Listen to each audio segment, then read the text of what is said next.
नमस्कार दोस्तों, स्वागत करते हैं मैथ ई क्लासेज में आप सभी का। आज हम हिंदी टेट, सुपर टेट और इन सब को ध्यान में रख करके साथ ही साथ डीएलएड की क्लासेज, बीटीसी की क्लासेज को भी ध्यान में रख के हम शुरुआत करते हैं हिंदी। और हिंदी के विषय में सबसे पहले हम ये जानेंगे कि हिंदी शब्द किस प्रकार से आया, हिंदी शब्द का विकास किस प्रकार से हुआ, हिंदी भाषा का विकास किस प्रकार से हुआ। तो हम क्रमबद्ध तरीके से हम पढ़ना चालू करते हैं हिंदी को। तो हम इस बात को देखेंगे, थोड़ा सा ये भी देखते चलिएगा। जो हिंदी है, हिंदी अब इसी तरीके से लिखा जा रहा है। मतलब कि ये नया आपका ये वर्तनी आपकी जो है ये अब आपका वर्तनी इस तरीके से, ये हिंदी हम जो लिखते हैं अब ये हमारा क्या हो गया, मानक। ये हमारा मानक और ये हमारा क्या हो गया, अमानक। तो हमारे शुद्ध हिंदी ये है। बिल्कुल हिंदी हम पढ़ रहे हैं तो इस विषय में समझें कि क्या कौन सा शुद्ध है, कौन सा अशुद्ध है। तो ये हमारा मानक है। जो मानक होता है ये हमारा किस प्रकार का होता है, ये हमारा शुद्ध होता है। जो अमानक होता है ये किस प्रकार का होता है, ये हमारा अशुद्ध होता है। ठीक ना। अब हम इसी के साथ साथ हमने आपको बताया पहला स्टेप में हमने आपको हिंदी के संदर्भ में हमने आपको बताया कि हिंदी मानक क्या है, क्या अमानक है। तो हमने देखिएगा कि कहीं कहीं पे हिंदी को लोग इस तरीके से भी लिखते हैं। तो इस चीज़ संदर्भ में आप जानिएगा ये हिंदी हमारा, ये मानक हिंदी ये हमारा शुद्ध है, और ये जो हिंदी ये हमारा किस तरीके से है, अशुद्ध है। क्योंकि भारत सरकार निदेशालय बोर्ड जो वर्तनी का निर्धारण करती है, अब इस वर्तनी को हम क्या करते हैं, इस वर्तनी को हम अमानक घोषित कर दिया गया है और ये वर्तनी हमारी शुद्ध है। इस प्रकार से हिंदी को अब हम इस तरीके से न लिख करके इस तरीके से लिखेंगे। कन्फर्म होगा? ठीक। आगे हम चलते हैं हिंदी शब्द का विकास। दूसरे स्टेप में हम आपके चलते हैं हिंदी शब्द का विकास। हिंदी शब्द किस प्रकार से हमारा हिंदी शब्द बना, हिंदी शब्द का विकास कैसे हुआ, हिंदी शब्द किस प्रकार से हुआ, हिंदी शब्द किस तरीके से बना। तो इस संदर्भ में हम आपको बता दें कि थोड़ा इसमें विवाद है, कुछ लोगों का अलग मानना है, कुछ लोगों का अलग मानना है। लेकिन इसमें जो सर्वमान्य है वो हमारा क्या है कि हिंदी जो शब्द है, हिंदी शब्द की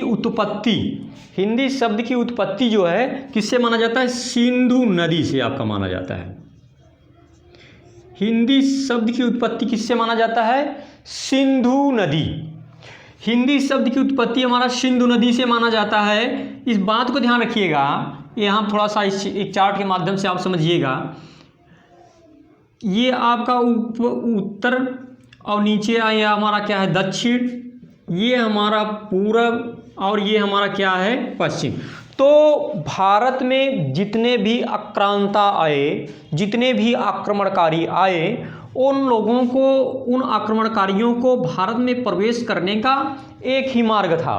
क्यों? क्योंकि उत्तर की तरफ हिमालय, पूरब की तरफ बंगाल खाड़ी और जो दक्षिण है ये महान सागर था। और जो आक्रांता भारत में पहुँचे, भारत के दर्शन किए, उन लोगों को आने का सबसे अच्छा जो मार्ग था ये उत्तर और पश्चिम का मार्ग था। तो उत्तर और पश्चिम से जितने भी आक्रांता भारत में पहुँचे, भारत में कदम रखे, तो भारत में कदम रखने वाले कौन से हैं, तो हैं आपके फारसी, ईरानी। सबसे बड़ा ईरानी जो है आपका रखने वाले कौन हैं, तो आपके हैं ये फारसी या ईरानी लोग, फारसी लोग जब सबसे पहले आपका भारत में प्रवेश करते हैं तो वहाँ पे इनको एक नदी मिलती है। ये नहीं नदी हमारी कौन सी है, ये नदी है हमारी सिंधु नदी। ध्यान रखिएगा, ये हमारी नदी कौन सी है? सिंधु नदी। जितने भी भारत में जितने भी आक्रांता आए, वो आक्रांता में आने वाले हैं आपकी फारसी। और हम आपको बता दें कि भारत का प्राचीन काल से ही फारसियों का जो व्यापारिक संबंध था। और जब फारसी भारत में कदम रखें तो जो उनके दर्शन होते हैं, वो दर्शन किसका होता है? वो दर्शन होता है हमारा सिंधु नदी का। यही है, ये हमारा दर्शन किसका होता है? सिंधु नदी का। और ध्यान रखिएगा कि जो फारसी थे, इनके उच्चारण में दोष था। उच्चारण में दोष किस प्रकार के था कि ये क्या करते थे? स का उच्चारण हमारा ह में करते थे और ध का उच्चारण किस में करते थे? द में करते थे। ध्यान रखिएगा कि जो फारसी आए, जो भी फारसी हमारे यहाँ आए, जो भी ईरानी फारसी आए, तो भारत में जब कदम रखें तो वो दर्शन सबसे पहले किस नदी करते हैं? सिंधु नदी करते हैं। और सिंधु नदी का दर्शन करते हैं तो ये क्या करते हैं कि स का उच्चारण किस में करते हैं? ह में, और ध का उच्चारण किस में करते हैं? द में करते हैं, क्योंकि उनके उच्चारण में दोष था। तो हिंदू नदी को क्या कह दिए? सिंधु नदी को क्या कह दिए? सिंधु को कहें हिंदू। ये देखिए भाई, स का ह में कर दिए, ध का द में कर दिए, तो ये सिंधु जो है ये किस में बदल गया आपका? ये आपका हो गया हिंदू। अब काफ़ी दिनों तक, काफ़ी समय तक ये सिंधु नदी को क्या कहते रहे? हिंदू हिंदू पुकारते रहे। फिर कुछ दिन बाद ये हिंदू से जब यहाँ के लोगों ने बताया कि भाई ये सिंधु जो आप हिंदू करें, ये हिंदू नहीं, ये सिंधु है, तो अपने ही शब्दों में कहते हैं अच्छा हिंद। क्या कहें? हिंद। अब ये हमारा क्या कहने लगे? हिंद कहने लगे। और बाद में क्या हुआ कि इसी में ई प्रत्यय जोड़ करके, ई प्रत्यय, देखिए प्रत्यय भी एक नया शब्द यहाँ आपका आ गया है। प्रत्यय आप यहाँ पे केवल अभी तक इतना ही जानते रहिए कि प्रत्यय पूरा आपका एक क्लास है। तो प्रत्यय को आप यहाँ पे बस इतना समझिएगा कि प्रत्यय जो होता है यह एक ऐसा शब्दांश होता है। प्रत्यय क्या होता है? एक ऐसा शब्दांश होता है, एक ऐसा शब्दांश होता है जो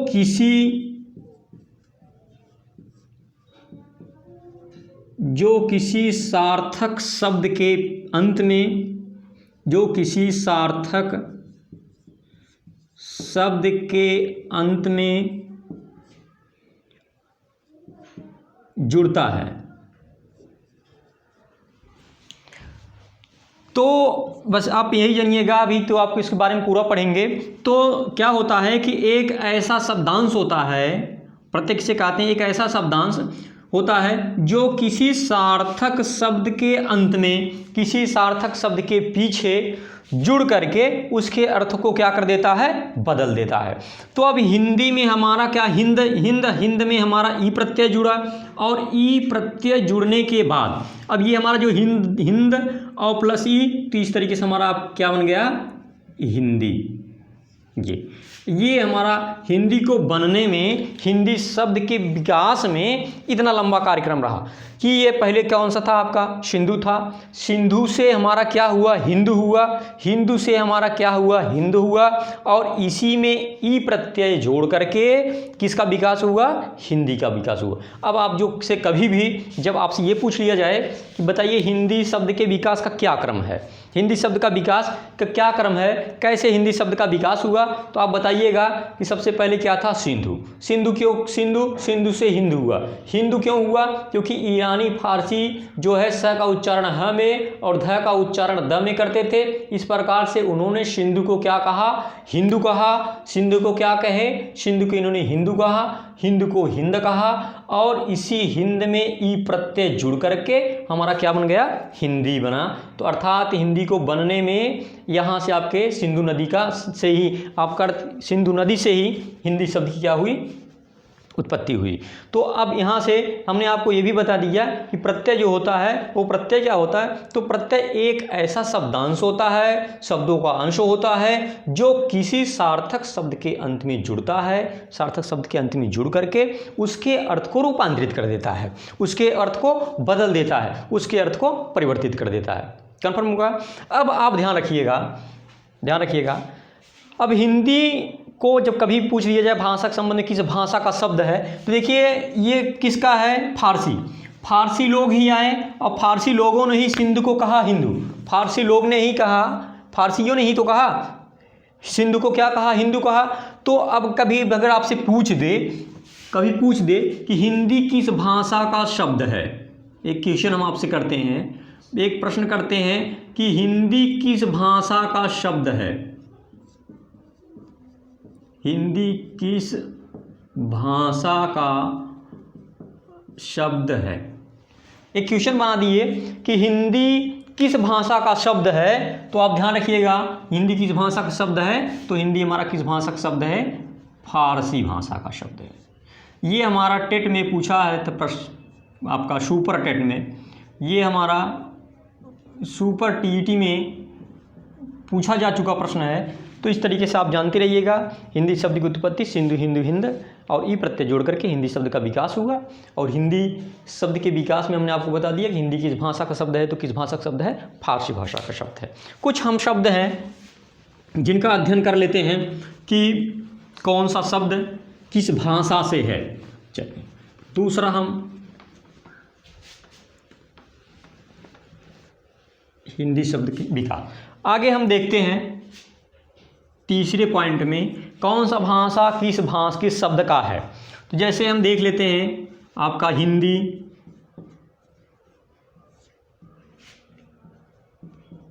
हिंदू और हिंदुस्तान, ये खुद हिंदी भाषा के नहीं हैं। ये हिंदी, हिंदू, हिंदुस्तान, ये हमारा किस भाषा का शब्द है, तो फारसी भाषा का। आगे वकील, वैसे भी इसमें हम और भी विस्तार आपको बताएंगे, फिर भी आप जानते रहिएगा। जो वकील है ये हमारा अरबी भाषा का है। कभी भी आपसे पूछा जाए वकील किस भाषा का शब्द है, तो अरबी भाषा का शब्द है। अंग्रेजी किस भाषा का है, तो यह है हमारा फ्रेंच भाषा का शब्द है। आपसे कभी पूछ दिया जाए रिक्शा किस भाषा का शब्द है, जापानी भाषा का शब्द है। जब दिख दिया आपको मानसून किस भाषा का शब्द है, अरबी भाषा। आपको लिख दिया जाए कि उर्दू किस भाषा का शब्द है, तो उर्दू हमारा किस भाषा का शब्द है, फारसी भाषा। चाय किस भाषा का शब्द है, चीनी किस भाषा का शब्द है, चीकू किस भाषा का शब्द है, तो ये हमारा कौन सा है, चीनी भाषा का शब्द है। आलपीन किस भाषा का शब्द है, ये हमारा है पुर्तगाली। ये किस भाषा का शब्द है, हमारा पुर्तगाली भाषा का शब्द है। तो और भी आगे आप कभी पूछ दे आपको, तीन सारे भाषा, तो हम आपको भाषा का एक पूरा चार्ट तो बताएंगे ही भाषा के संदर्भ में किस भाषा का, फिर भी आप इस बात को जानते रहिएगा क्योंकि ये कई बार पूछा जा चुका है। हाँ, एक मुहावरा को थोड़ा ध्यान रखिएगा। मुहावरा ये हमारा अरबी भाषा का शब्द है। सुनामी जापानी भाषा का शब्द है।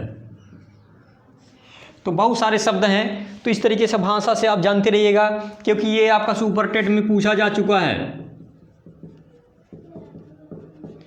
किस भाषा का शब्द है, तो हमारा हिंदी, हिंदू, हिंदुस्तान फारसी भाषा का शब्द है। वकील अरबी भाषा का शब्द है। उर्दू फारसी भाषा का शब्द है। अंग्रेजी फ्रेंच भाषा का शब्द है। चाय, चीनी, लीची, चीकू ये किस भाषा का शब्द है, चीनी भाषा के शब्द हैं। और हमारा यहाँ देखिएगा अंग्रेजी जो है हमारा फ्रेंच भाषा का शब्द है। रिक्शा जापानी भाषा का शब्द है। साथ ही साथ आलपीन पुर्तगाली भाषा का शब्द है। सुनामी जापानी भाषा का शब्द है। मानसून अरबी भाषा का शब्द है। मुहावरा अरबी भाषा का शब्द है। ये हमारा रहा कि कौन सा शब्द जो है किस भाषा से आया। आगे देखिएगा, आगे हम पढ़ते हैं हिंदी भाषा के विकास का क्रम। देखिए, हिंदी हमारी एक भाषा तो है, हिंदी हमारी क्या है, एक भाषा है, लेकिन हिंदी भाषा के विकास का क्रम, हिंदी भाषा के विकास का क्रम, हिंदी भाषा के विकास का क्रम में, हिंदी भाषा के विकास का क्रम, हिंदी भाषा का विकास किस क्रम में हुआ, हिंदी भाषा का विकास किस प्रकार से हुआ, तो इस संदर्भ में आप देखिएगा कि हिंदी भाषा का विकास, देखिए चौथे स्टेप पे हमने आपको बता रहे हैं, हिंदी भाषा का विकास का क्रम क्या हुआ। तो कोई भाषा, थोड़ा सा आप ध्यान रखिएगा, कोई भी भाषा ये नहीं होता कि किसी क्षेत्र विशेष में उसको फेंक दिया जाए, सारे लोग बोलने लगे। किसी भाषा क्या है, परिवर्तनशील है, और किसी भाषा को बनने में एक लंबा समय लगता है, किसी भाषा को बनने में लंबा समय लगता है। ये भी आप कह सकते हैं किसी भाषा को बिगड़ने में भी, टूटने में भी लंबा समय लगता है। तो जो हिंदी हमारी है, आप शब्द के संदर्भ में समझ गए, हिंदी शब्द के किस प्रकार से हिंदी शब्द का उत्पत्ति हुआ, हिंदी शब्द हमारा बना, हिंदी शब्द का विकास किस प्रकार से हुआ, हिंदी किस भाषा का शब्द है, कौन सा भाषा किस किस भाषा से बने हुए हैं। तो वहीं पर हमारा है एक नया टॉपिक है आपका कि हिंदी भाषा के विकास का क्रम, हिंदी भाषा के विकास का क्रम में कि हिंदी भाषा का विकास किस क्रम में हुआ, हिंदी भाषा का विकास कैसे हुआ। तो हिंदी भाषा का विकास जो है वह किस भाषा से कैसे हुआ है, तो सबसे पहले हिंदी का जो विकास हुआ था वो किससे हुआ था, संस्कृत से। संस्कृत, हिंदी भाषा डायरेक्ट नहीं बनी थी, बल्कि उसका विकास के क्रम में सबसे पहले चरण कौन सा है आपका, संस्कृत है। संस्कृत, और संस्कृत ये फिर किसमें हुआ, पाल से प्राकृत, प्राकृत से अपभ्रंश, अपभ्रंश से अवहट्ट, अवहट्ट से हिंदी, और हिंदी भी टूटी किसमें, मानक हिंदी, जो आज मानक हिंदी खड़ी बोली जिसमें चलता है। तो पहले क्या था कि भाषा के, कभी कभी परीक्षा में ये ग्राफ ही पूछ देता है, ये ग्राफ पूछ देगा, पाली को यहाँ कर देगा, इसको यहाँ कर देगा क्रम, तो आपका दे देता है कि किस क्रम में हिंदी का विकास हुआ। तो हिंदी के विकास के क्रम में देखिएगा कि सबसे पहले क्या हुआ, सबसे पहले हमारा संस्कृत था, संस्कृत से क्या हुआ, पाल हुआ, फिर पाल से क्या हुआ, प्राकृत हुआ, प्राकृत से क्या हुआ, अपभ्रंश हुआ, अपभ्रंश से क्या हुआ, अवहट्ट हुआ, अवहट्ट से फिर क्या हुआ, हिंदी, फिर किस में हुआ हमारा, मानक हिंदी में विकास इसका हुआ, किसका, हिंदी का। यही कारण है कि हमें हिंदी की, देखिए इसमें 2 क्वेश्चन बन जाएगा। जब कह देंगे कि हिंदी की आदि जननी, हिंदी की आदि जननी, ये वो कह देंगे कि हिंदी की आदि जननी कौन सा है, हिंदी की आदि जननी, तो हिंदी की आदि जननी कौन सा भैया, संस्कृत। ध्यान रखिएगा, यही तो है हिंदी की आदि जननी। भाई इसका हिंदी कहाँ से आया, हिंदी हमारा कहाँ से आया, संस्कृत से बना। तो हम देखिए हिंदी भाषा का पढ़ रहे हैं, भाषा के विकास का क्रम पढ़ रहे हैं, ध्यान रखिएगा। तो ये सब क्या है, भाषा है, और इन्हीं भाषा की, देखिए अब पाली का विकास भी किस भाषा से हुआ है, संस्कृत से हुआ। तो संस्कृत पाली में टूटा, पाल प्रकृत में, प्रकृत अपभ्रंश में, अपभ्रंश अवहट्ट में, अवहट्ट हिंदी में, फिर किस में टूट गया हमारा, मानक हिंदी में। तो यहाँ पर देखिएगा जब भी आपसे पूछ दे कि हिंदी की आदि जननी क्या है, तो हिंदी की आदि जननी कौन सा है, संस्कृत है। कभी आपको ये चार्ट बना दे और चार्ट बनाने के बाद ये इसको हटा दे, अब ये चार्ट यही पाली से, अगर आपको पूछ दे कि हिंदी की आदि जननी क्या है, तब क्या हो जाएगा, पाली हो जाएगा। अगर ये पूरा चार्ट को ढक दे यहाँ से, अब आपसे पूछे तो क्या हो जाएगा, प्रकृत हो जाएगा, प्राकृत। अगर इससे तो आपका कौन सा हो गया, अपभ्रंश हो गया। तो इस तरीके से इस ग्राफ को आप ध्यान रखिएगा। अगर वैसे डायरेक्ट ही आपसे पूछ देता है तो आप सीधा बता दीजिएगा कि हिंदी की आदि जननी, अगर आपसे पूछ दे कि हिंदी की आदि जननी क्या है, तो हिंदी की आदि जननी क्या है, संस्कृत है। अगर आपको हिंदी की जननी केवल कह दे, हिंदी की जननी, आदि शब्द केवल हटा दे, तब हमारा क्या हो जाता है, अपभ्रंश। अपभ्रंश। कन्फर्म हुआ। तो हिंदी की अगर केवल जननी की बात कर देगा तो हिंदी की जननी जो है क्या है, अपभ्रंश है। कन्फर्म हुआ। अब यहाँ से एक एक थोड़ा थोड़ा आप ध्यान रखिएगा कि ये जो संस्कृत है ये क्या है, ये आर्यों की भाषा है, इसे आर्यों की भाषा भी कहा जाता है, इसे देवताओं की भाषा भी कहा जाता है, देवताओं की भाषा भी कहा जाता है संस्कृत को। इसे वैदिक साहित्य की भाषा भी, वैदिक काल की भाषा भी कहा जाता है, वैदिक काल की भाषा भी कहा जाता है। और जो पाली हमारा है, पाली, ये जानते हैं महात्मा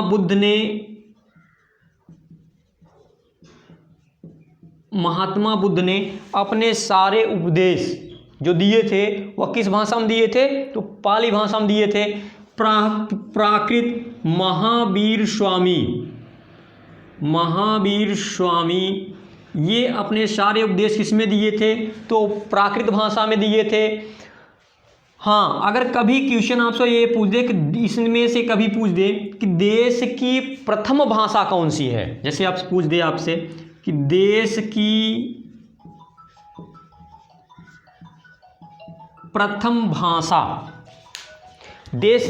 भाषा जब आपसे पूछ दे कि देश की प्रथम भाषा क्या है, तब देश की प्रथम भाषा हमारा क्या है, पाली।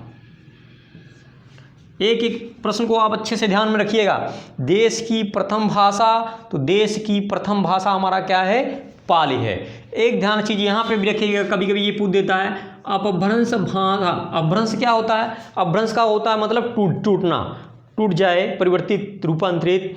तो अपभ्रंश का होता है किसी भाषा का टूटा हुआ रूप, किसी भाषा का बिगड़ा हुआ रूप, किसी भाषा का रूपांतरित, किसी भाषा का परिवर्तित रूप, ये क्या कहलाता है, अपभ्रंश कहलाता है। और अपभ्रंश भाषा के सर्वश्रेष्ठ कवि जो हैं ये हैं आपके स्वयंभू। कभी भी ये प्रश्न में आपसे पूछा जा सकता है कि अपभ्रंश भाषा के सर्वश्रेष्ठ कवि कौन है, तो अपभ्रंश भाषा के सर्वश्रेष्ठ कवि कौन है, स्वयंभू। हमने आपको बता दिया शुरुआती दौर में ही कि कोई भी भाषा ऐसा नहीं होता कि उस भाषा को उठा करके हम फेंक दें और सारे लोग बोलने लगें, ऐसा नहीं होता।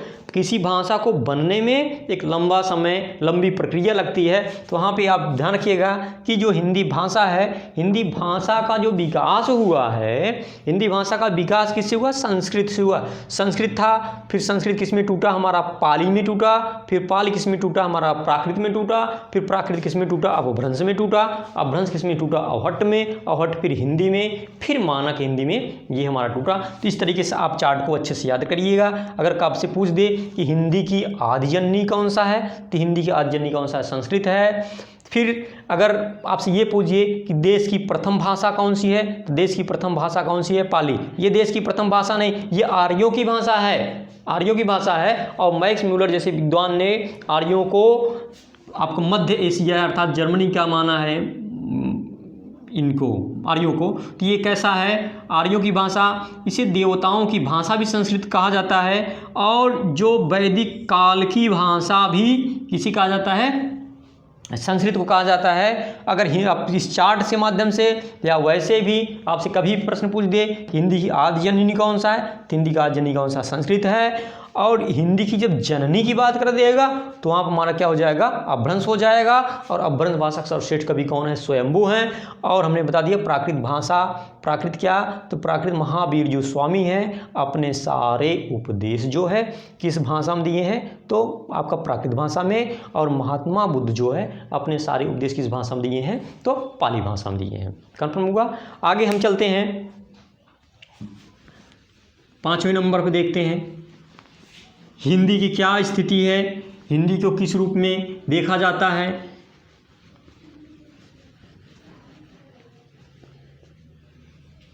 आपको क्लास अच्छा लगे आप शेयर भी करिएगा, फीडबैक भी दीजिएगा कि क्लास को और कितना अच्छा बेहतर बनाया जा सकता है। देखिए 5वें नंबर पे हम आपको 5वें स्टेप में हम आपको बताते हैं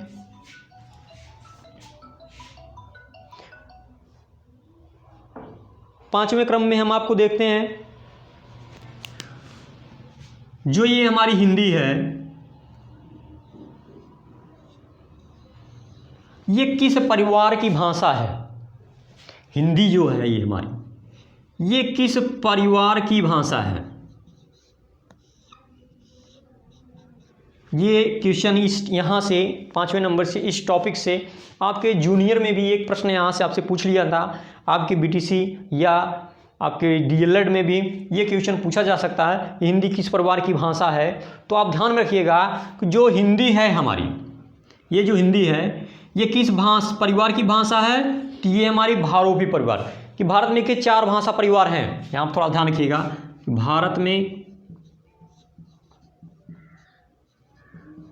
4 भाषा परिवार हैं। कितने भाषा परिवार हैं? 4 भाषा परिवार। भारत में कितने भाषा परिवार? 4 भाषा परिवार।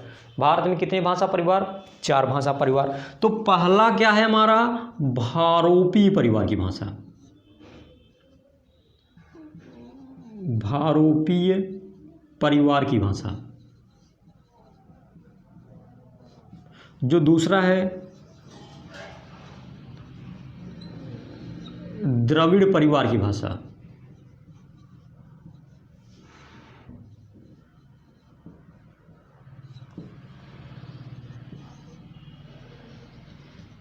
ऑस्ट्रिक परिवार की भाषा, और जो चौथा है ये है चीनी तिब्बती परिवार का भाषा, चीनी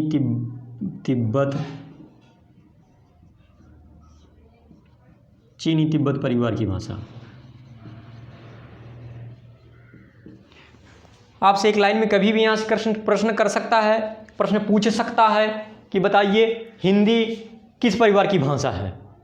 तो हिंदी जो परिवार की भाषा है, तो किस परिवार की भाषा? ये भारोपीय परिवार की भाषा है। जो हमारी हिंदी है वह हिंदी हमारी किस परिवार की भाषा है? भारोपी, अर्थात भारत और यूरोप के मध्य बोली जाने वाली भाषा भारोपी परिवार की भाषा। और भारोपी परिवार की भाषा कितना बोला जाता है? तो 73%। 73%। कभी आपसे पूछ दे कि बताइए किस परिवार की भाषा सबसे ज़्यादा बोली जाती है? भारत में कितने भाषा परिवार? 4 भाषा परिवार। आपसे कभी पूछा जा सकता है भारत में कितने भाषा परिवार? 4 भाषा परिवार हैं। कौन कौन से? भारोपी, द्रविड़, ऑस्ट्रिक, चीनी, तिब्बत। अब आपसे पूछ दे कि सबसे ज़्यादा किस परिवार की भाषा बोली जाती है? तो सबसे ज़्यादा भारोपी परिवार की भाषा बोली जाती है। कितना बोली जाती है? तो 73% बोली जाती है। द्रविड़ परिवार की भाषा कितना है आपका? तो द्रविड़ परिवार की भाषा हमारा 25% जो है किस परिवार की भाषा बोली जाती है? तो हमारी द्रविड़ परिवार की। ऑस्ट्रिक परिवार 1.3% हमारे जो है किस प्रकार की? ऑस्ट्रिक परिवार की भाषा। और चीनी तिब्बत 0.7% जो है कौन सी भाषा बोली जाती है? तो चीनी तिब्बत परिवार की भाषा बोली जाती है। यहाँ से आप ध्यान रखिएगा, आपका ये प्रश्न यहाँ से एक क्वेश्चन एक पूछा जा चुका है। ये आपका टेट में, जूनियर टेट में 2013 में एक एक क्वेश्चन आप जोड़ते चलिएगा। हम सारा क्वेश्चन आपको एक एक क्रमबद्ध तरीके से बताते चलते हैं। तो आपके ये पूछा था कि हिंदी हमारी किस परिवार की भाषा है? तो ये हमारी भारोपी परिवार की भाषा। लेकिन आपका जूनियर के जो टेट में क्वेश्चन पूछा था वहाँ पर ये पूछा था कि हिंदी किस परिवार की भाषा है? तो हिंदी किस परिवार की भाषा है? भारोपी। अगर आपसे पूछ दे भारत में सबसे ज़्यादा किस परिवार की भाषा बोली जाती है? तो भारोपी परिवार की भाषा। सबसे कम किस परिवार की भाषा बोली जाती है? तो चीनी तिब्बत परिवार की भाषा। अगर आपसे क्रम पूछ दे कितना जो है बोली जाती है, किस प्रकार बोलने के क्रम है? तो भारोपी आपका 25%, द्रविड़ आपका भारोपी आपका 73%, द्रविड़ आपका 25%, और आपका जो ऑस्ट्रिक है 1.3%, और चीनी तिब्बत परिवार की जो भाषा है ये हमारी कितनी बोली जाती है? 0.7% जो है चीनी तिब्बत परिवार की भाषा बोली जाती है। कन्फर्म हुआ? आगे चलते हैं छठे पे।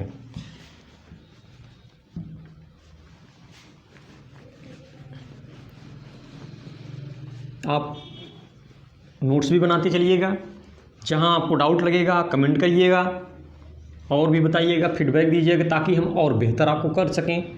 चलिए अब हम हिंदी के आगे पढ़ते हैं कि हिंदी जो है हमारी, इसकी संविधान में क्या स्थिति है।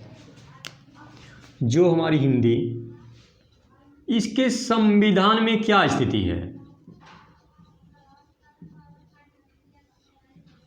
जो हमारी हिंदी का संविधान में क्या स्थिति है? हिंदी को संविधान में किस तरीके से देखा जाता है, तो हम आपको बता दें कि जो संविधान है, इस संविधान को में हिंदी को किस रूप में देखा जाता है, तो राजभाषा के रूप में देखा जाता है। किस रूप में देखा जाता है भैया? राजभाषा।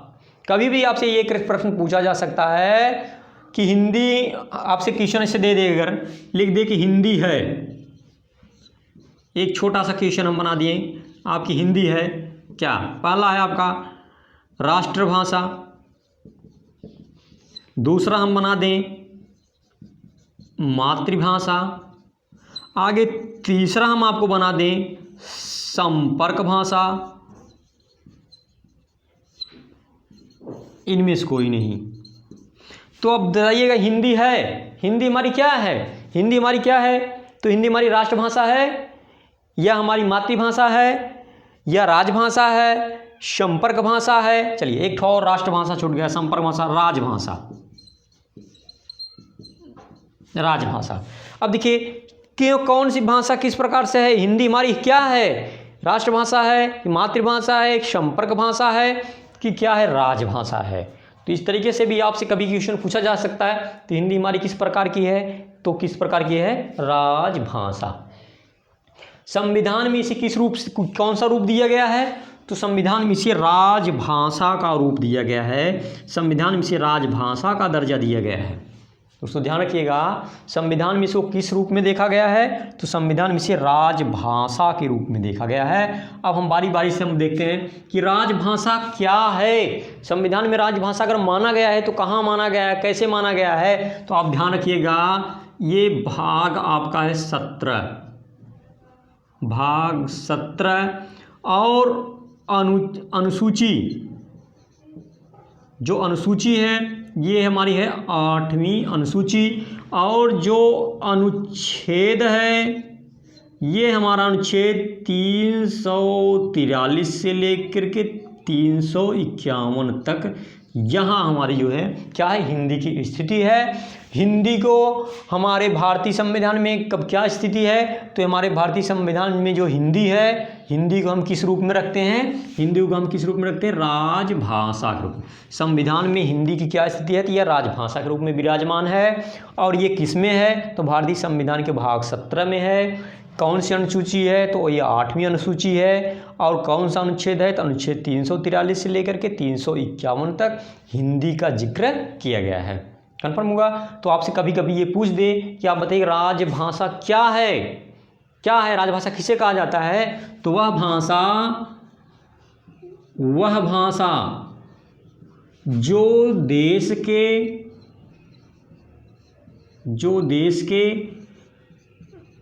राजकीय कार्यों में प्रयुक्त हो,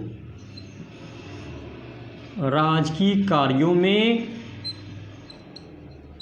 प्रयुक्त हो, उसे हम क्या कहते हैं? राजभाषा कहते हैं। वह भाषा जो देश के राजकीय कार्यों में प्रयुक्त हो, वह भाषा जो देश के राजकीय कार्यों में प्रयुक्त हो, वो क्या कहते हैं? राजभाषा। जो सरकारी कार्यालयों में प्रयुक्त हो, राजभाषा। संविधान द्वारा मान्यता प्रदत्त भाषा को हम क्या कहते हैं? राजभाषा कहते हैं। कन्फर्म हुआ? अब देखिए राजभाषा, तो हिंदी को राजभाषा के रूप में कब इसे मान्यता मिला? हिंदी को राजभाषा के रूप में इसे कब मिला? ये मिलता है हमारा 14 सितंबर 1949। 14 सितंबर 1949 को हिंदी को संवैधानिक रूप से राजभाषा घोषित किया गया। इस बात को अच्छे से आप याद रखिएगा कि 14 सितंबर 1949 को हिंदी को संवैधानिक रूप से संविधान के तहत राजभाषा घोषित किया गया था। और यही कारण है कि 14 सितंबर को हम क्या मनाते हैं? 14 सितंबर को हम मनाते हैं हिंदी दिवस। दिखाई दे रहा है? 14 सितंबर को हम क्या मनाते हैं? हिंदी दिवस। आपसे कभी पूछा जाए कि हिंदी दिवस कब मनाया जाता है? तो हिंदी दिवस हमारा 14 सितंबर को मनाया जाता है। 14 सितंबर को मनाए जाने का क्या कारण है? अब बताइएगा। 14 सितंबर 1949 को हिंदी को संवैधानिक रूप से राजभाषा घोषित किया गया था। संविधान में इसको मान्यता मिला। इस आधार पे हम 14 सितंबर 1949 को कौन सा दिवस मनाते हैं? हिंदी दिवस मनाते हैं। कन्फर्म हुआ। आगे देखिएगा, 8वीं अनुसूची, हमने बताया कि 8वीं अनुसूची में कौन सी भाषा है? तो प्रारंभ में जब भाषाओं को जोड़ा गया था तो कुल 14 भाषा थी, अर्थात सीधा आप कह सकते हैं एक मूल संविधान में। मूल संविधान किसे कहा जाता है? कि वह जो 26 जनवरी 1950 को जो संविधान लागू हुआ उसी को हम क्या कहते हैं? मूल संविधान। और मूल संविधान में कुल 14 भाषा थी। यहाँ से आपका प्रश्न कभी भी पूछा जा सकता है कि मूल संविधान में कुल कितनी भाषाएं थी? तो 14 भाषा थी। 14 भाषा थी। तो ये जैसे जैसे आवश्यकता पड़ा, हम आपको बताएंगे, एक अलग से टॉपिक होगा भाषा और बोली। तो अब भाषा और बोली किस प्रकार से भाषा बनती है तो इसको आपको हम अलग से एक टॉपिक है, फिर भी आप यहाँ इतना जानते रहिए। क्रमबद्ध आप क्लास लेंगे तो सब कुछ आपको दे दिया जाएगा। अभी तो हमारा आज का पहला क्लास है और हम हिंदी का इसमें केवल आपको परिचय करा रहे हैं कि किस तरीके से क्या है हिंदी के संदर्भ में। तो ये मूल संविधान में कुल कितनी भाषा? मूल संविधान में कुल 14 भाषाएं हैं। और जैसे जैसे आवश्यकता पड़ा और भाषाएं इसमें जुड़ती गई, तो अगर आपसे पूछ दे कि 15वीं भाषा के रूप में मूल संविधान के अलावा जो 15वीं भाषा के रूप में जो भाषा जुड़ी थी वह कौन सी थी? तो वह कौन सी थी? सिंधी भाषा थी। तो हम आपको बता दें कि इसमें जो है 21वां संविधान संशोधन, 21वां संविधान संशोधन 1967 में हुआ था। 21वां संविधान संशोधन कब हुआ था? 1967 में, जिसमें एक भाषा जुड़ी थी। उस भाषा का नाम क्या है? सिंधी। फिर आगे भी वो भाषा का हुआ 71वां संविधान संशोधन। 71वां संविधान संशोधन 71वां संविधान संशोधन कब हुआ? तो 71वां संविधान संशोधन 1992 में हुआ, जिसमें 3 भाषा जुड़ी थी। कौन कौन सी हैं आपकी? तो है आपका मणिपुरी, नेपाली और कोंकणी। ये 3 भाषाएं जुड़ी थी, मणिपुरी, नेपाली और कोंकणी। आगे आपका जुड़ा था 92वां संविधान संशोधन, 92वां संविधान संशोधन। और 92वां संविधान संशोधन में कितनी भाषाएं जुड़ी थी? 4 भाषा, मैथिली, संथाली,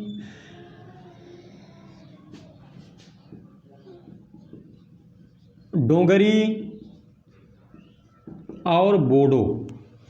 ये 4 भाषाएं हैं।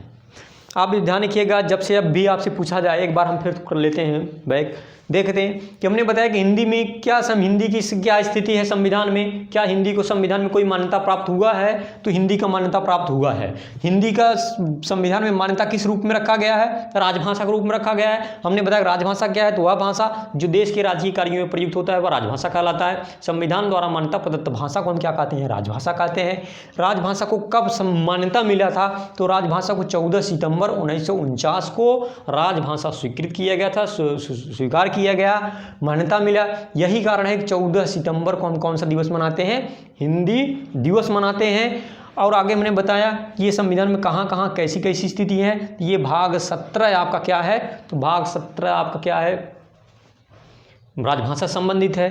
8वीं अनुसूची किससे संबंधित है? तो राजभाषा से संबंधित है। अनुच्छेद 343 से लेकर के 351 तक किससे संबंधित है? 343 से 351 तक हमारा क्या किससे संबंधित है? तो हमारा राजभाषा संबंधित है। और भारतीय मूल संविधान में, मूल संविधान किसे कहा जाता है? वह संविधान जो 26 जनवरी 1950 को लागू हुआ उसी को हम मूल संविधान कहते हैं। और मूल संविधान में कुल कितनी भाषाएं थी? 14 भाषाएं थी, और 14 भाषाएं, और 21वां संविधान संशोधन 1967 में हुआ, जिसमें एक 15वीं भाषा के रूप में कौन सी भाषा जुड़ी थी, तो ये हमारी कौन सी, सिंधी।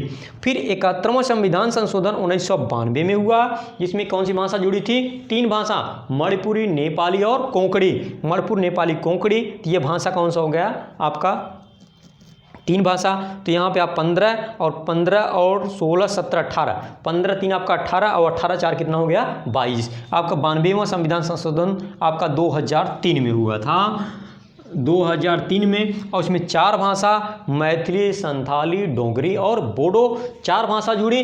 अब वर्तमान में कुल भाषाओं की संख्या, ये कई बार पूछा जा चुका है टेट, सुपर टेट में कई बार, वर्तमान में कुल भाषाओं की संख्या, संविधान में भी है,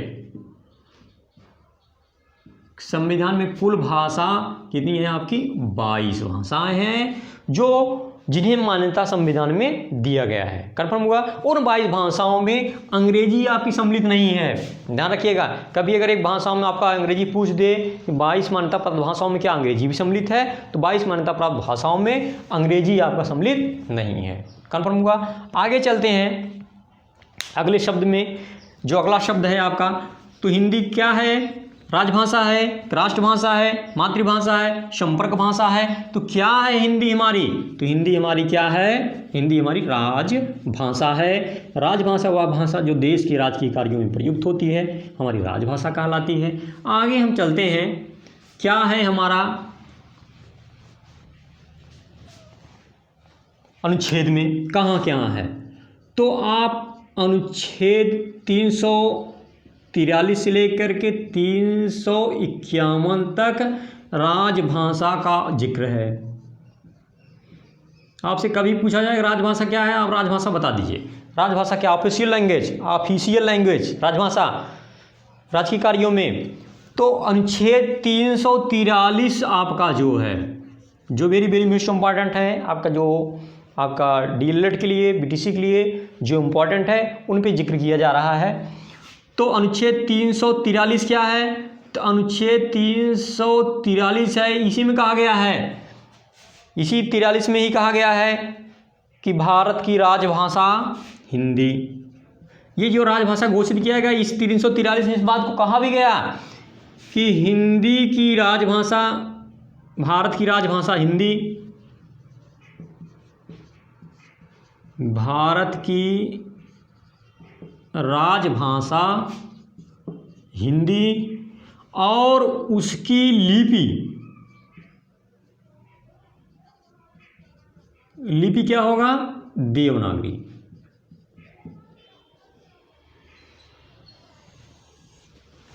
इस बात को ध्यान रखिएगा। आपसे कभी भी पूछ दे कि अनुच्छेद 343 क्या है, आप बताइएगा अनुच्छेद 343 में ही कहा गया है कि भारत की राजभाषा क्या होगी, हिंदी होगी, और उसकी लिपि क्या होगी, उसकी स्क्रिप्ट क्या होगी, तो उसकी लिपि क्या होगी, देवनागरी। कंफर्म हुआ। एक आप और देख लीजिएगा, अनुच्छेद 350 का क, इसमें क्या कहा गया है, अनुच्छेद 350 में कहा गया है कि प्राथमिक स्तर पर बच्चों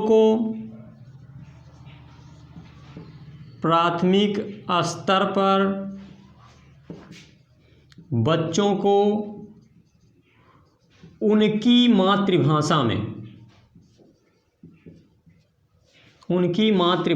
में शिक्षा दिया जाए। ये कहा गया है आपका अनुच्छेद 350 का। इन 2 अनुच्छेदों को आप जो है ध्यान रखिएगा, और भी अनुच्छेद इसमें हैं, तो आप करके विशेष करके ये अनुच्छेद आपके ध्यान रखिएगा कि आपको कभी भी पूछा जाएगा कि आप बताइएगा अनुच्छेद 343 में क्या है, तो भारत की राजभाषा हिंदी, और उसकी जो लिपि होगा, उसकी स्क्रिप्ट होगा वो देवनागरी।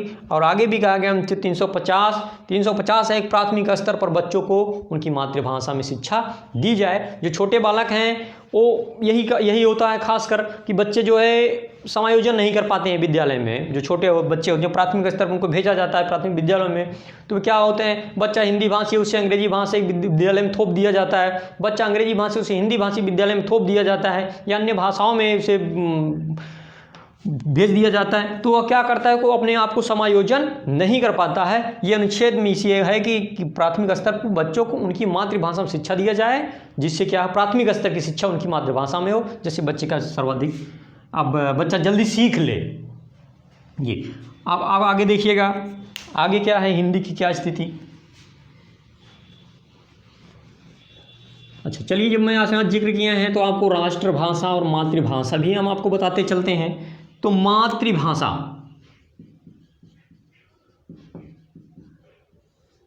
मातृभाषा क्या है?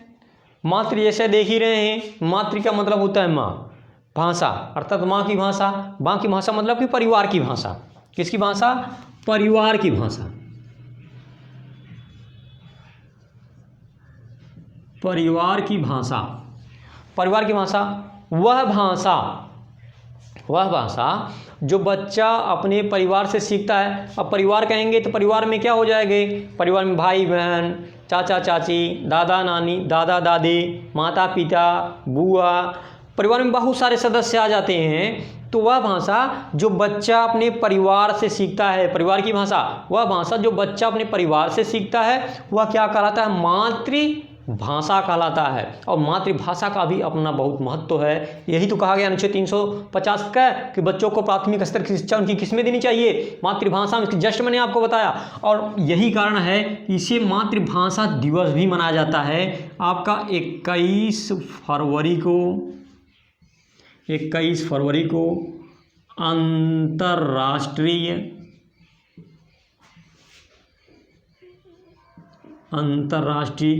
मातृभाषा दिवस मनाया जाता है। थोड़ा जो कंपटीशन है सभी लोग तैयारी कर रहे हैं तो इस बात पे भी ध्यान रखिएगा।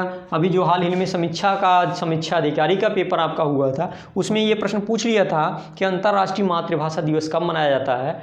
तो आप ध्यान रखिएगा कि 21 फरवरी को, क्योंकि ये पीस आपके समीक्षा अधिकारी आरओ में पूछा गया प्रश्न है। तो आपके डीएलएड भी है, इसमें भी है, क्योंकि आपके सिलेबस में है तो निश्चित रूप से पूछा जाएगा।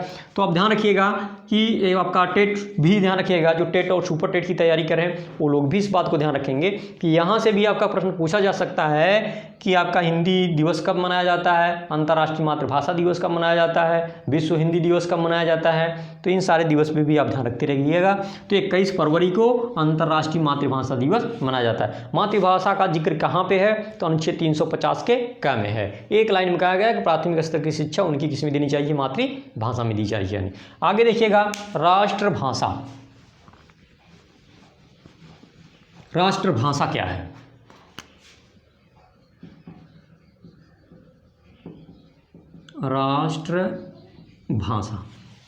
राष्ट्रभाषा क्या है? किसे हम कहते हैं राष्ट्रभाषा? तो राष्ट्रभाषा क्या है, किसे हम राष्ट्रभाषा कहते हैं? तो राष्ट्रभाषा होता है वह भाषा जो उस राष्ट्र के सर्वाधिक लोगों के द्वारा, वहाँ की आवाम, वहाँ की जनता जिस भाषा का सर्वाधिक प्रयोग करे, जिस भाषा की सर्वाधिक बोली जाए, जिस भाषा, तो वह भाषा हमारा क्या कहलाता है? राष्ट्रभाषा। एक शब्दों में आप अगर इसको परिभाषित कर दें तो कहेंगे कि वह भाषा जो समस्त राष्ट्र के जन जन के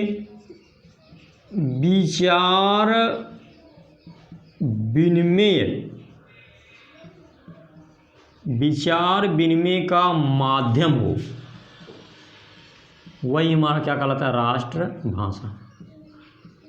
कभी भी आपको परिभाषित कर दिया जाए, पूछ लिया जाए कि राष्ट्रभाषा क्या है और उसकी परिभाषा दीजिए आपको लिखने के लिए बीटीसी में या डीएलएड में, तो राष्ट्रभाषा क्या है तो आप बताएंगे कि राष्ट्रभाषा वह भाषा जो उस राष्ट्र के या समस्त राष्ट्र के जन के विचार विनिमय का माध्यम हो, राष्ट्रभाषा कहलाता है। अब यहाँ पे एक शब्द आपका है विचार विनिमय।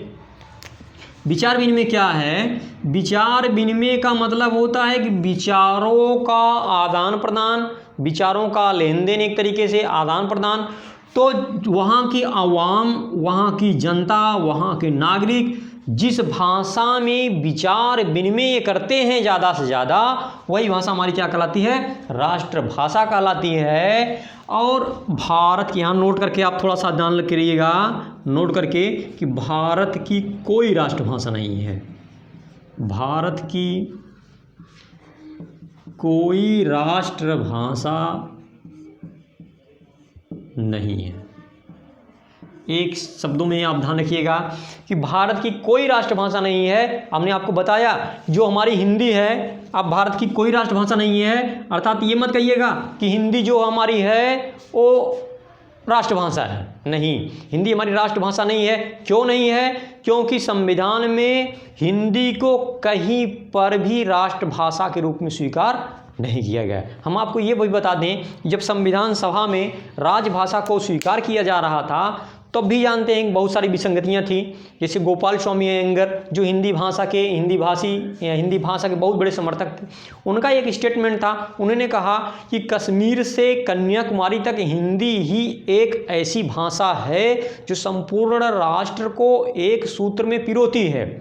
लेकिन वहीं पे सी राजगोपालाचारी ने भी कहा कि हिंदी अहिंदी भाषियों के लिए ठीक उतनी विदेशी है कि जितना हिंदी समर्थकों के लिए अंग्रेजी, और इस संदर्भ में आज तक हमारी कोई राष्ट्रभाषा नहीं बन पाई। कन्फर्म हुआ?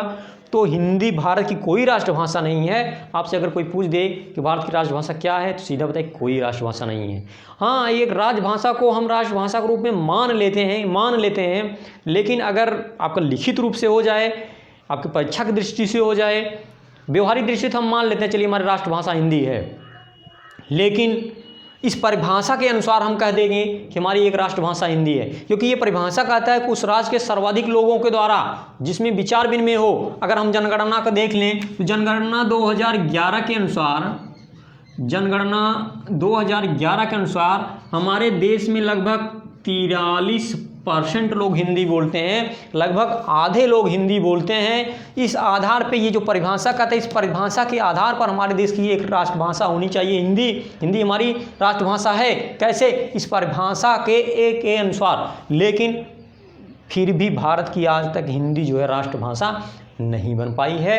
हिंदी को हम किस रूप में रखते हैं? तो हिंदी को हम किस रूप में रखते हैं? हिंदी को हम राजभाषा के रूप में रखते हैं, न कि राष्ट्रभाषा, न कि मातृभाषा। हम समझ पा रहे हैं? आप अच्छे से समझ गए होंगे। हम तीन को एक लाइन में बताते हैं। जो मातृभाषा होती है, मातृभाषा अर्थात माँ की भाषा, बच्चा जो परिवार से सीखता है उसकी मातृभाषा कहलाती है। और राष्ट्रभाषा एक बड़े व्यापक स्तर पे बोली जाती हो उस राष्ट्र के, तो हम क्या होता है आपका राष्ट्रभाषा। और राजभाषा होता है जब उसी किसी भाषा को संविधान मतलब एक नियमों कानूनों का संग्रह संविधान कहलाता है, और उस संविधान में अगर उसको मान्यता दे दिया जाए तो वही हमारा क्या कहलाता है? आपका राजभाषा कहलाता है। कंफर्म हुआ? तो भारत की कोई राष्ट्रभाषा नहीं है। हम थोड़ा सा आप देख लेते हैं हिंदी भाषी क्षेत्र। हम आपको ये भी बताते चलें कि हिंदी भारत ही नहीं बल्कि विश्व में बोली जाती है। भारत हिंदी ही नहीं, हिंदी जो है भारत ही नहीं वो वरन पूरे विश्व में बोली जाती है। काफ़ी देशों में भी बोली जाती है, विश्व में बोली जाती है। जैसे आपका गयाना, श्रीलंका, त्रिनाड, मॉरिशस जैसे देशों में भी हिंदी का वर्चस्व है, हिंदी बोली जाती है। हाँ, तो आप देखिएगा हिंदी भाषी क्षेत्र, हिंदी भाषी क्षेत्र, ये तो अभी हम हिंदी का आपका सामान्य परिचय करा रहे हैं। इसके बाद जस्ट हम आपका वर्ड परिचय लेकर के चलते हैं, एक स्टेप बाय स्टेप क्रमबद्ध तरीके से आप क्लास पूरा करेंगे, निश्चित रूप से मज़ा आएगा। और दोस्तों को भी शेयर करें जिनसे कुछ लाभ हो, उनका भी कुछ लाभ हो। देखिएगा हिंदी भाषी क्षेत्र, हिंदी भाषी क्षेत्र में अगर देखें तो भारत में जितने भी आपके 29 राज्य, 6 केंद्र शासित प्रदेश, 7 केंद्र शासित प्रदेश जितने भी हैं, तो यहाँ पे देखिएगा कि हिंदी भाषी क्षेत्रों में इसमें आपके 9 राज्य आते हैं, 9 राज्य और एक केंद्र शासित प्रदेश। 9 राज्य ऐसे हैं जहाँ पे हिंदी बोली जाती है, उनकी राज्य की भाषा क्या है? हिंदी है। तो वो कौन कौन से हैं आपके? तो आपका है उत्तर प्रदेश, उत्तराखंड, बिहार, झारखंड, मध्य प्रदेश और छत्तीसगढ़। ये आपका 1 2 3 4 5 6 और आपका है हिमाचल प्रदेश। चलिए एक यहाँ लिख दे रहे हैं, हिमाचल प्रदेश। तो उत्तर प्रदेश, उत्तराखंड, बिहार, झारखंड, मध्य प्रदेश, छत्तीसगढ़ और हिमाचल प्रदेश। तो यहाँ पे क्या बोला जाता है आपका? हिंदी। 1 2 3 4 5 6 7 कौन सा छूट रहा है? उत्तर प्रदेश, उत्तराखंड, बिहार, झारखंड, मध्य प्रदेश, छत्तीसगढ़ और आपका ये हरियाणा, राजस्थान, हरियाणा और राजस्थान। यहाँ पर हमारी क्या बोली जाती है? हिंदी बोली जाती है। उत्तर प्रदेश, उत्तराखंड, बिहार, झारखंड, मध्य प्रदेश, छत्तीसगढ़, हरियाणा, राजस्थान और हिमाचल प्रदेश। इन राज्यों में, 9 राज्यों में और केंद्र शासित प्रदेशों में देखें तो ये हमारा केवल दिल्ली है। ये दिल्ली ही केवल है केंद्र शासित प्रदेशों में। इस प्रकार से इस सबको मिला करके यहाँ पर देख लीजिएगा कि उत्तर प्रदेश, उत्तराखंड यानी 9 राज्य हैं। अगर आपसे कभी पूछ दे कि हिंदी भाषी क्षेत्र कौन सा नहीं है, ऑप्शन इसमें से ले लेगा, 3 ऑप्शन इसमें से ले लेगा, कोई एक अलग कर देगा। पूछेगा निम्न में से कौन सी निम्न में से कौन सी हिंदी भाषी क्षेत्र नहीं है। मान लीजिए इसमें कोई पंजाब एक ठो ले ले, पूछ दे कि बताइए किस में से कौन सा हिंदी भाषी क्षेत्र है, कौन सा हिंदी भाषी क्षेत्र नहीं है। आप इसमें से अच्छे से जानते रहिएगा कि निम्न में से कौन सा हिंदी भाषी क्षेत्र है, कौन सा हिंदी भाषी क्षेत्र नहीं है। तो ये हमारा है उत्तर प्रदेश, उत्तराखंड, बिहार, झारखंड, मध्य प्रदेश, छत्तीसगढ़, इसके बाद हरियाणा, राजस्थान, हिमाचल प्रदेश और कौन सा हमारा? दिल्ली है। ये हमारा कौन सा है? हिंदी भाषी क्षेत्र है। कन्फर्म हुआ? आगे हम चलते हैं।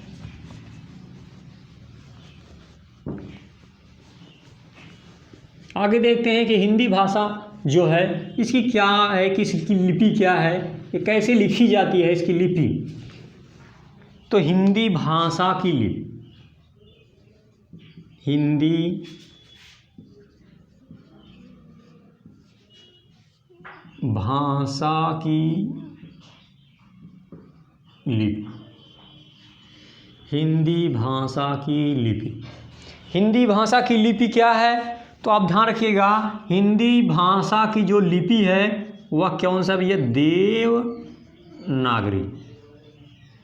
हिंदी भाषा की लिपि किसे कहा जाता है? अब आ ही गया है तो आप यहाँ पहले एक पॉइंट को अच्छे से समझिएगा। जहाँ भी आपको डाउट होगा आप कमेंट कर उत्तर प्राप्त कर सकते हैं। ध्यान रखिएगा, तो ये हमारा क्या है? लिपि। आपसे अगर पूछ दे कि हिंदी भाषा की लिपि क्या है, अभी भी पूछा जाता है, पहले पूछा जाता है, आज भी इसको हर बार हर परीक्षा में लगभग सम्मिलित रहता है। हिंदी भाषा की लिपि क्या है? हिंदी भाषा की लिपि क्या है? देवनागरी। तो लिपि क्या होगा? पहला आप लिपि का मतलब होता है लिखने का तरीका, लिखने का ढंग, किस प्रकार से लिपि। तो वही हम कहें कि किसी भी कोई भी हमारे मुख से कोई भी ध्वनि निकले, उस ध्वनि को एक आकार दे दें, उस ध्वनि को एक रूप दे दें, उस ध्वनि को एक चिन्ह दे दें, तो हमारा क्या कहलाता है? लिपि कहलाता है। आप कह सकते हैं, अब इसके संबंध लिपि से कह सकते हैं कि किसी भी ध्वनि को चिन्हों, प्रतीकों में व्यक्त करना ही क्या है? लिपि। किसी भी ध्वनि को एक चिन्ह प्रदान कर देने को क्या कहते हैं? लिपि कहते हैं। किसी भी ध्वनि को चिन्हों, प्रतीकों के रूप में व्यक्त करना ही क्या कहलाता है? लिपि कहलाता है। दूसरे शब्दों में कह सकते हैं कि किसी भी ध्वनि को एक चिन्ह प्रदान कर देने को क्या कहते हैं? लिपि कहते हैं। और जो हिंदी है, हिंदी भाषा की लिपि क्या है? देवनागरी लिपि है। और देवनागरी लिपि का जो विकास हुआ था, इस लिपि का विकास किससे हुआ था? इस लिपि का विकास हुआ था ब्राह्मी लिपि से। ब्राह्मी लिपि से। आपसे कभी अगर आपसे पूछ दे कि हिंदी भाषा की लिपि क्या है? देवनागरी। देवनागरी लिपि का विकास किस लिपि से हुआ था? तो ब्राह्मी लिपि से हुआ था। और देवनागरी लिपि का विकास सर्वप्रथम, देवनागरी को ध्यान रखिएगा, ये कई बार परीक्षाओं में पूछा जा चुका है। देवनागरी लिपि का विकास सर्वप्रथम किस राज्य से हुआ था? तो ये हुआ था गुजरात राज्य। देवनागरी लिपि का विकास सर्वप्रथम किस राज्य से हुआ था? तो देवनागरी लिपि का विकास सर्वप्रथम गुजरात राज्य से हुआ था। गुजरात के, चलिए वहाँ छोड़िए, देवनागरी लिपि कहाँ से हुआ था? गुजरात। अब देखिएगा, हम कुछ भाषाएं और उनकी लिपियों को यहाँ पे लिख रहे हैं, ध्यान से देखिएगा। जैसे हिंदी, संस्कृत, गुजराती,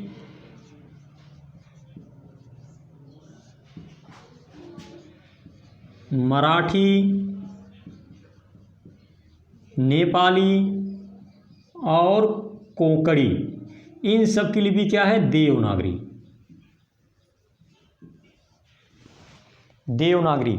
हिंदी, संस्कृत, गुजराती, मराठी, नेपाली, कोंकणी, इन सब की लिपि देवनागरी। संस्कृत, गुजराती, हिंदी, संस्कृत, गुजराती, मराठी, नेपाली, कोंकणी, इन सब की लिपि क्या है? इन सब की लिपि क्या है? देवनागरी है। इन सब की लिपि कभी पूछ दे, इन सब की लिपि क्या है? तो इन सब की लिपि क्या है? देवनागरी लिपि में लिखी जाती हैं। और अंग्रेजी की जो लिपि है, चलिए यहाँ आप लिख रहे हैं, अंग्रेजी भाषा की जो लिपि है, ये हमारा क्या है? रोमन लिपि में लिखा जाता है।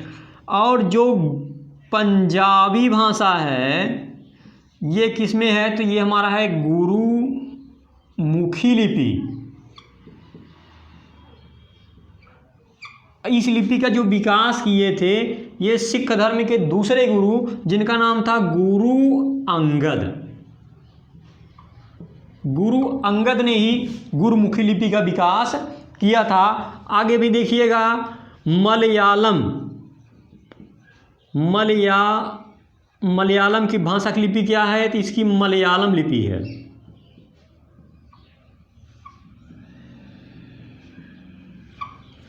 आगे भी लिपि यह है, जैसे ब्रेल लिपि। ब्रेल लिपि, तो ब्रेल लिपि के कौन है जनक?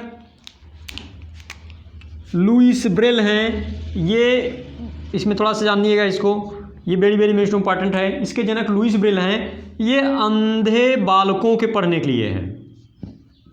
अंधे बालकों के पढ़ने के लिए है। अगर आपसे पूछ दे निम्न में से कौन सी लिपि है जो अंधे बालकों के लिए है, अंधे बालकों को पढ़ने के लिए लिपि है, तो कौन सी लिपि है? ब्रेल लिपि। ब्रेल लिपि के जनक कौन है? लुईस ब्रेल हैं। तो इस तरीके ध्यान रखिएगा। हिंदी भाषा की लिपि का हम जिक्र कर रहे थे, तो हिंदी भाषा की लिपि क्या है? देवनागरी। देवनागरी लिपि का विकास किस लिपि से हुआ था? तो ब्राह्मी लिपि से। देवनागरी लिपि का विकास किस राज्य से हुआ था? गुजरात राज्य से हुआ था। लिपि किसे कहा जाता है? किसी भी ध्वनि को एक चिन्ह प्रदान कर देने को लिपि कहा जाता है। और आपका हिंदी, संस्कृत, गुजराती, मराठी, नेपाली, कोंकणी, इन सब भाषाओं की लिपियां जो है वो हमारा क्या है? देवनागरी लिपि। और जो अंग्रेजी है, अंग्रेजी भाषा की लिपि आपका है रोमन। और आपका जो पंजाबी है, इसका लिपि गुरुमुखी। गुरुमुखी लिपि एक सीटेट में परीक्षा में पूछा जा चुका है, देखिए दो बार। पंजाबी भाषा की लिपि गुरुमुखी, लेकिन ये नहीं पूछा था, ये पूछा था गुरुमुखी लिपि का विकास किसने किया था, जिसके जनक कौन है? तो गुरु अंगद हैं। और मलयालम, तो मलयालम की मलयालम ही लिपि है। और ब्रेल लिपि भी आपका पूछा जा चुका है टेट में, तो आप ध्यान रखिएगा। ब्रेल लिपि जो होता है ये अंधे बालकों के पढ़ने के लिए लिपि है। इसमें उभरे हुए दाने होते हैं जिसको स्पर्श कर बालक जो है पढ़ता है। कन्फर्म हुआ? तो हमने इसमें ढेर सारी चीज़ें हमने आपको बता दिया। हिंदी दिवस क्या है? हाँ, यहाँ पर लीजिएगा कि 10 जनवरी को विश्व हिंदी दिवस मनाया जाता है। 10 जनवरी को विश्व हिंदी दिवस मनाया जाता है। देखिए इसमें हम कई दिवस भी आपको बता दिए। मातृभाषा दिवस क्या है, राष्ट्रभाषा क्या है, राजभाषा क्या है, लिपि क्या है, हमने बताया कि हिंदी शब्द का विकास कैसे हुआ, हिंदी भाषा का विकास हुआ, कौन सा किस भाषा का शब्द है। अगला जो हमारा क्लास होगा, और हमने आपके साथ साथ यहाँ भी मैं भी बता दिया था कि जो है हिंदी भाषी क्षेत्र सबको अच्छे से याद होना चाहिए कि हिंदी भाषी क्षेत्र क्या क्या है, कहाँ कहाँ पे हिंदी बोली जाती है, किस प्रकार से, जैसे भी था हमने आपको सब कुछ एक तरीके से बता दिया। हिंदी शब्द का आपसे पूछ ही दे, हिंदी शब्द का विकास का क्रम क्या है, हिंदी भाषा के विकास का क्रम क्या है, कौन सी भाषा क्या है, इसके जनक कौन है, कैसे हैं, तो हमने आपको सीधे क्रमबद्ध तरीके से जो आपकी परीक्षा उपयोगी था हमने कम समय में आपके परीक्षा उपयोगी तरीके से सब कुछ मैंने आपको बता दिया। अगला जो हमारा टर्म्स होगा, जो अगला हमारा क्लास होगा वो हमारा होगा वर्ण परिचय, जो वेरी वेरी मोस्ट इम्पॉर्टेंट है। हर परीक्षाओं में यहाँ से आपका प्रश्न जो है पूछा जाता है। तब तक लिए धन्यवाद आप सबका।